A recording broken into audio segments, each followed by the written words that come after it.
Most men think they're being rejected, but what's really happening is something far more subtle, and once you see it, you can't unsee it. If you've ever felt the vibe die the moment you made a move, this is the reason, and no one is talking about it. What if rejection wasn't about her saying no, but about how the moment felt right before you asked?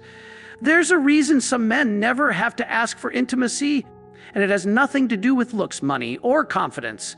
The biggest mistake men make with women isn't saying the wrong thing, it's creating the wrong feeling. Most attraction advice teaches you what to do. This teaches you what to stop doing. Women don't decide intimacy the way men think they do, and this misunderstanding ruins more connections than anything else. If you've ever wondered why things felt perfect until suddenly they weren't, this will explain everything. The moment you stop asking for intimacy is the moment it starts showing up naturally. This one psychological shift removes rejection almost entirely, and most men never learn it. If you want, I can also tailor hooks to be more dramatic, calmer, more dark psychology, or more YouTube short-form style. Last time, not because you forced it, not because you asked for it, but because the emotional experience stayed with her. That is the level most men never reach. They think intimacy is a moment. In reality, it's a process that continues even after you part ways. The way you make a woman feel when you leave matters more than what you tried to make happen while you were there. This is why the most attractive men are never in a rush. They understand that desire expands in the absence of pressure. They let pauses exist. They let silence do the work. They don't fill every gap with words or actions because they know that tension lives in what's unspoken. When you're comfortable enough to slow down, to let the moment breathe, you communicate confidence without saying a single word. And here's something even deeper that most people never talk about. Women don't just remember what you did. They remember who they became around you. Did she feel softer? Did she feel more open? Did she feel more herself? Or did she feel guarded, evaluated, rushed, or subtly pushed? Those emotional states decide everything. If she felt relaxed and free around you, her body and mind will naturally want to return to that feeling. If she felt pressured, even slightly, her nervous system will associate you with tension, and desire cannot grow there.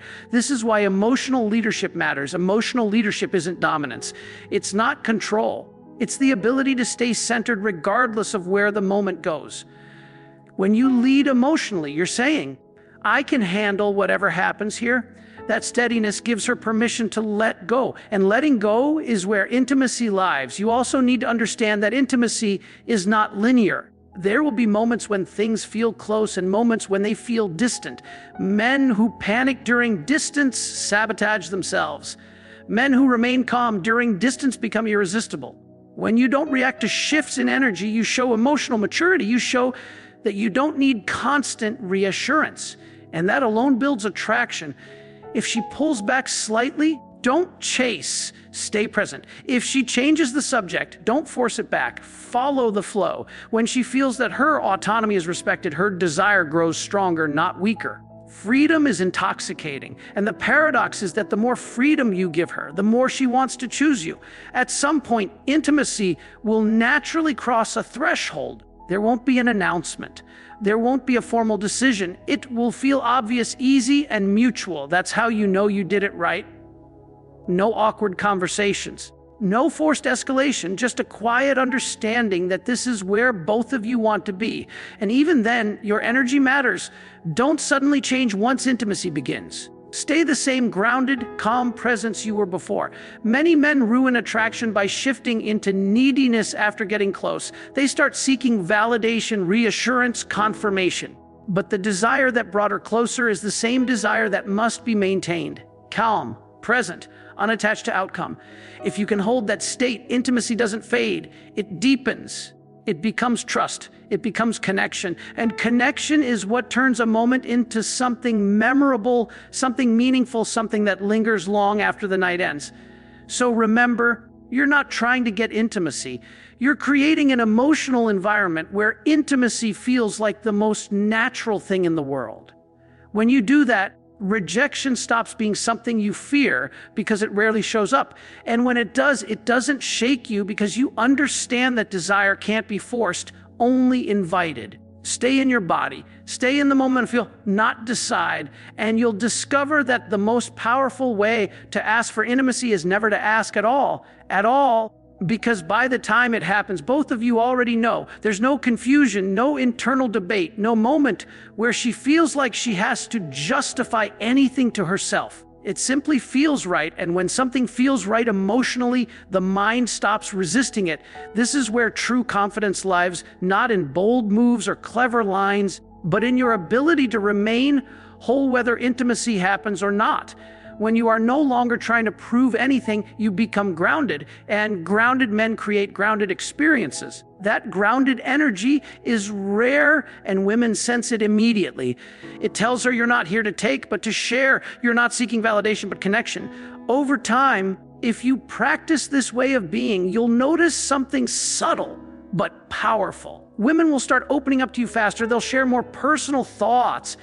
They'll relax their posture, soften their voice, and linger a little longer, not because you did something dramatic, but because they feel emotionally regulated around you. Your presence becomes a calm space in a world full of tension, expectation, and pressure. And here's the truth most men never hear. Intimacy isn't created in the bedroom. It's created in the moments before that, in how you listen, in how you respond, in how you don't rush to fill silence, in how you let her feel without immediately trying to act on it. The physical part is just the natural extension of emotional permission. If you ever find yourself wondering, is this the right moment? That usually means it's not yet. When the moment is right, you won't need to question it. Your body will be relaxed. Her body will be relaxed. The interaction will feel smooth, almost inevitable. That's when you know the emotional groundwork has been laid. And if you leave an interaction without intimacy happening, but she leaves feeling lighter, more understood, more at ease, you didn't lose anything. In many cases, you gained far more, because the memory of how she felt with you will follow her. And emotions, once planted, tend to grow quietly on their own. This is why patience isn't weakness. It's strength. It's the ability to trust the process instead of trying to control it. Men who trust the process stop fearing rejection because they're no longer attaching their worth to the outcome of a single moment. They understand that attraction is cumulative.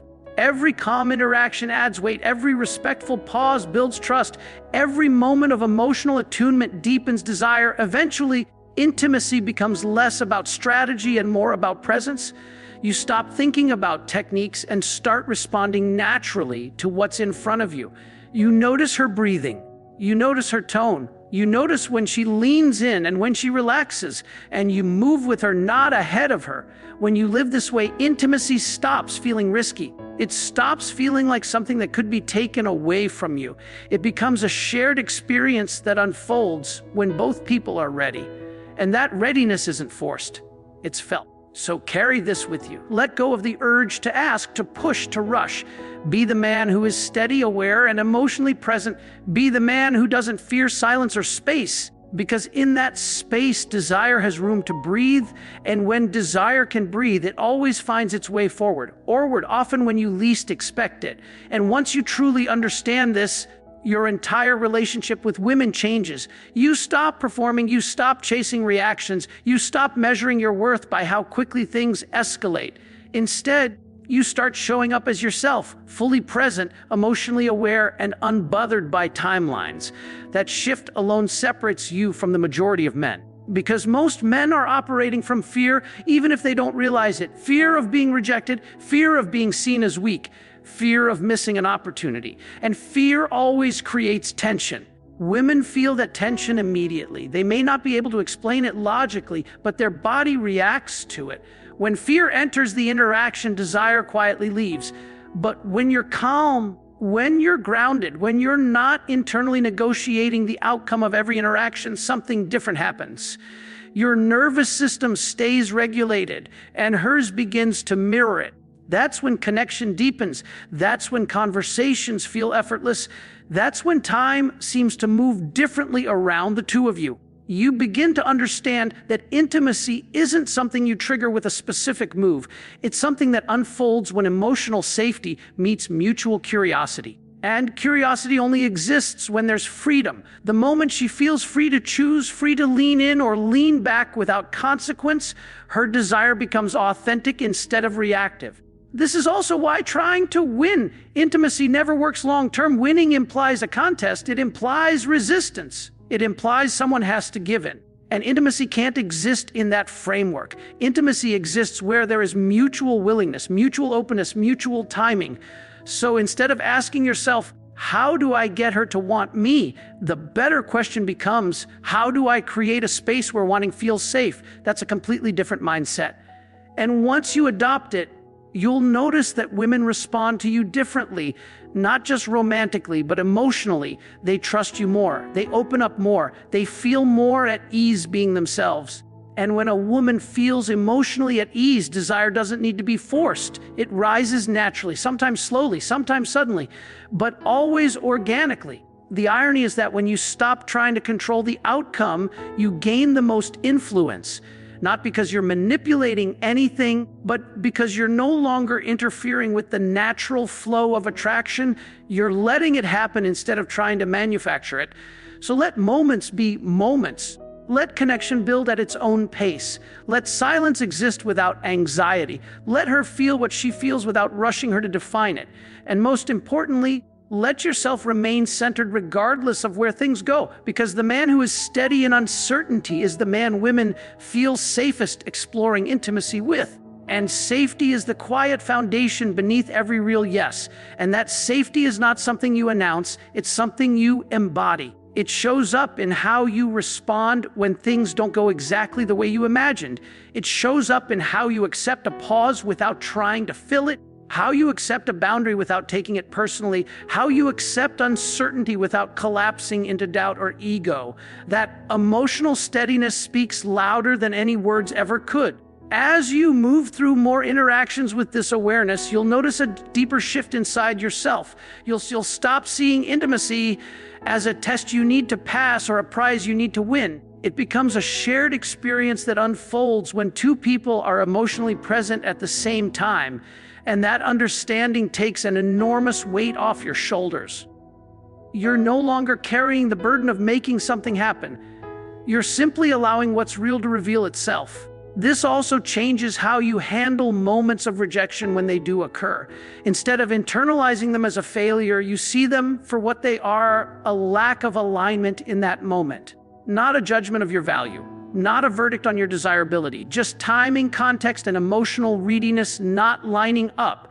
And when you stop personalizing rejection, it loses its power over you. Ironically, that's often when rejection becomes rare, because the men who aren't afraid of it don't transmit the anxious energy that causes it. They stay open. They stay curious. They stay relaxed.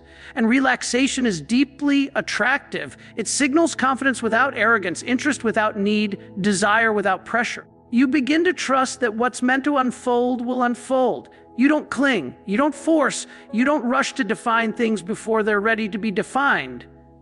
You let attraction breathe, let connection deepen, let moments speak for themselves. And in doing so, you create experiences that feel genuine, memorable, and emotionally grounded. Over time, intimacy becomes less about technique and more about intuition.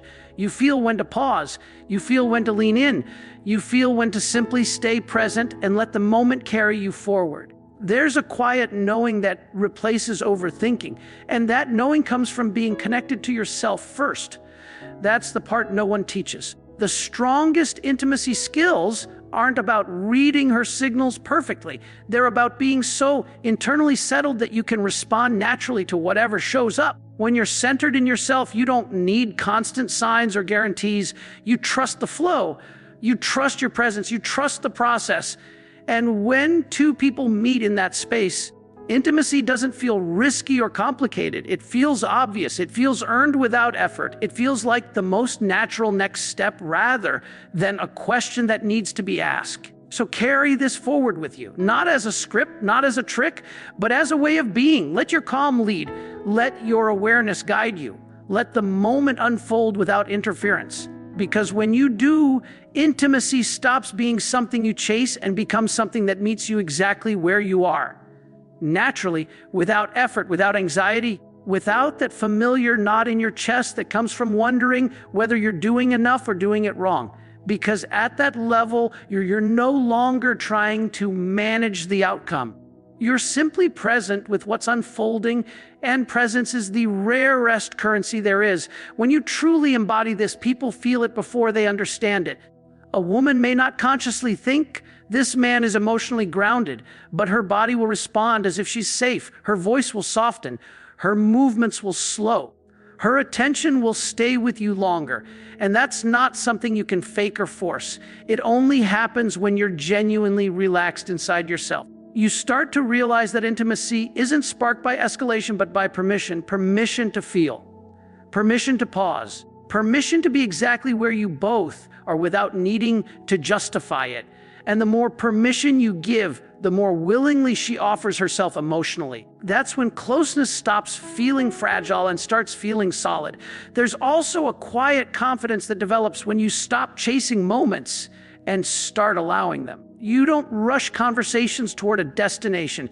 You don't steer interactions out of fear they'll stall. You trust that if there's chemistry, it doesn't disappear just because you didn't push it forward fast enough. Chemistry grows when it's given room. And here's the paradox that surprises most men. The less you try to be impressive, the more impressive you become, because now your attention isn't split between her and your own performance. You're listening fully. You're responding honestly. You're grounded in your body instead of trapped in your head. That authenticity creates a depth most people rarely experience. Over time, you'll notice that women don't just feel attracted to you, they feel comfortable revealing themselves around you. They share more, they open up emotionally, they linger in conversations. And that emotional intimacy is what eventually transforms into physical intimacy without resistance. You also become better at recognizing alignment. You no longer push when something feels off. You don't chase lukewarm energy or try to convince someone who isn't ready. That discernment saves you time, energy, and emotional exhaustion. It allows you to invest where connection is mutual instead of forcing what isn't there. This way of relating doesn't just change how women respond to you. It changes how you experience yourself. You feel more at ease, more self-respecting, more whole. You stop measuring your value by external validation and start feeling confident from the inside out. And that internal confidence is what makes everything else flow. Eventually, intimacy becomes something you recognize rather than pursue. You sense it building in the pauses, in the shared laughter, in the quiet moments where neither of you feels the need to speak. And when it arrives, it doesn't feel dramatic or risky. It feels natural, it feels mutual, it feels earned without effort. And that's the real shift. You stop trying to make intimacy happen, and you start becoming the kind of man intimacy happens around effortlessly and authentically, because your presence itself becomes the invitation. You don't need to signal anything overtly. You don't need to accelerate or slow things artificially. You're simply there, steady, attentive, and reality, when it's calm and grounded, is incredibly attractive. You start to notice that moments of closeness no longer feel fragile. They don't feel like something you could ruin with a wrong word or a mistimed move. They feel resilient, like they can hold a pause, a laugh, a shift in energy without collapsing. That's because they're rooted in emotional safety rather than performance. And emotional safety doesn't disappear the moment something unexpected happens. This also changes how you show desire. Desire becomes quieter, cleaner, and more confident. It's not frantic or rushed. It doesn't need to announce itself. It's felt in how you look at her, how you listen, how you remain present without needing anything back immediately. That kind of desire feels flattering instead of heavy. It feels chosen instead of demanded. And when intimacy does deepen, it carries a different quality. It's not just physical closeness, it's emotional resonance. There's an ease to it, a sense that both of you arrive there together rather than one person pulling the other along. That shared arrival is what makes intimacy meaningful instead of empty. You also become more honest with yourself. You stop pretending interest when it's not there. You stop forcing connection where it doesn't naturally exist. And that honesty makes your yes more powerful because it's no longer diluted by fear or scarcity. When you choose someone, it's because you genuinely feel aligned, not because you're afraid of missing out. Over time, this way of being reshapes your entire dating experience. Interactions feel lighter. Outcomes feel less stressful. You're no longer constantly evaluating where you stand or what you should do next. You're simply responding to what's happening in front of you, moment by moment, with clarity and calm. And the most surprising part is this: the more you trust process, the more often things seem to fall into place. Not because you cracked some hidden code, but because you stopped getting in your own way. You stopped letting anxiety override intuition. You stopped letting fear dictate your timing. Intimacy at its core is about trust. Trust in the other person, yes. But even more importantly, trust in yourself. Trust that you're enough without forcing anything. Trust that connection doesn't need to be chased to be real. Trust that when something is meant to unfold, it doesn't require tension to survive. When you live from that place, intimacy becomes less of a mystery and more of a natural extension of who you are. And that's when relationships stop feeling like work and start feeling like something you step into calmly, confidently, and without resistance.